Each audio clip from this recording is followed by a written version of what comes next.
Au ministère du Budget et des Comptes publics, pas grand monde ne se bouscule devant les services. À l'appel de la Confédération des syndicats des régies financières et administrations assimilées, les syndicats ont décidé de se faire entendre sur leur cahier de charges. Ils veulent par exemple obtenir des pouvoirs publics la régularisation des situations administratives de plusieurs agents. Les différents gouvernements de la République ont décidé unilatéralement de bloquer les carrières des agents publics.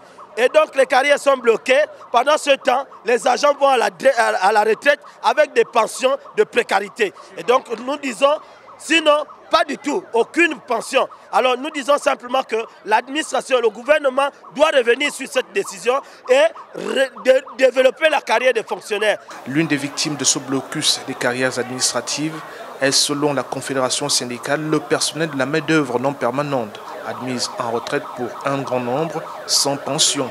Une revendication qui en cache une autre, celle-ci relative à l'harmonisation des primes des agents publics, encore source de disparité.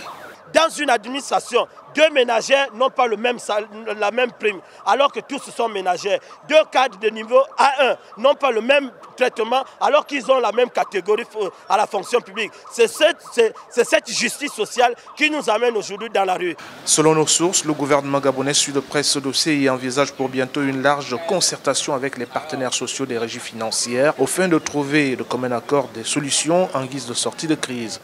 Une crise qui, si elle perdure, ferait perdre à l'État gabonais des milliards de francs CFA en termes de recettes issues des impôts.